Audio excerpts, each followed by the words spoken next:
Let's play a quick psychological game. Close your eyes and think of the word happiness. What did you see? A puppy?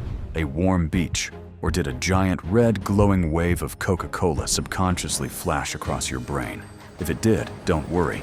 You've just been victimized by the most successful brainwashing campaign in human history. Coca-Cola sells 2 billion servings a day. Their brand value is worth nearly 250 billion, and they did it by pulling off a massive century-long magic trick. They convinced the entire planet that carbonated sugar water isn't bad for you. It's a lifestyle. Here is the wildly clever, borderline evil genius behind how they conquered the world. It all started with a lie. Coca-Cola was invented by a wounded Civil War veteran who was addicted to morphine. He wanted a nerve tonic. It failed. But when businessmen bought the recipe, they realized a dark truth about humanity. People don't buy products, they buy escapes. Look at any Coke ad. They don't tell you how it tastes. They don't tell you what's in it. They show you attractive people laughing at a beach or a family hugging. They hijacked the brain's dopamine pathways to link their product with human connection. But their ultimate marketing heist happened in 1931. Before Coca-Cola stepped in, Santa Claus wasn't the jolly fat man in a bright red suit we know today. He was often drawn as a skinny, creepy elf, wearing green, blue, or brown Coke, hired an illustrator to completely redesign Santa. They made him massive cheerful and dressed him in corporate Coca-Cola red, holding a bottle of Coke. They literally commercialized a global holiday and branded it with their corporate colors. Brilliant? Yes. Terrifying? Absolutely. Okay, so people loved the brand, but how do you physically put a Coke bottle in the hands of a kid in a remote village in Africa, a tech worker in Tokyo, and a gas station in Texas, all at the same time? You don't build factories, you build an army of ghosts. In the 1920s, Coke's president declared that a Coke must be within an arm's reach of desire. If they had tried to build factories worldwide to ship heavy glass bottles, they would have gone bankrupt in months.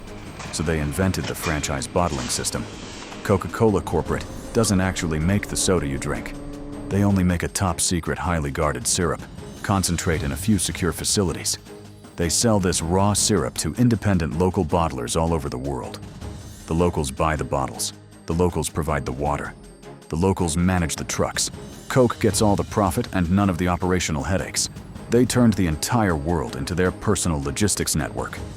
By 1915, copycats were everywhere. Brands like Coca-Cola and Ma Coca-Co were dressing up just like Coke. So Coke gave designers a borderline impossible task: design a bottle so distinct that a human being can recognize it by feel alone in total darkness, or even if it's shattered on the floor. The result was the iconic contour bottle. It mimicked the shape of a cocoa pod, and it changed everything. It was tactile branding. Even if you couldn't read the language on the label, your hand knew you were holding a Coca-Cola. It was the 20th century equivalent of the Apple iPhone design, unmistakable premium and instantly recognizable. But the move that cemented Coke as the undisputed king of Earth happened during the chaos of World War II. When America entered the war, Coke's president issued a stunning, aggressive order. Every single American soldier will get a bottle of Coke for a nickel anywhere in the world, no matter what it costs the company. They didn't just ship crates of soda. They shipped 60 entire mobile bottling plants right behind the front lines. While soldiers were fighting in Europe and the Pacific, they were drinking Coke. It became a symbol of patriotism and home. But here is the clever part. When the war ended, those 60 factories didn't go away. They stayed.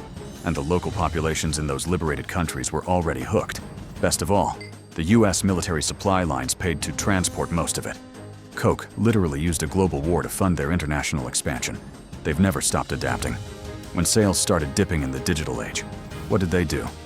They took their iconic logo off the bottle and replaced it with your name.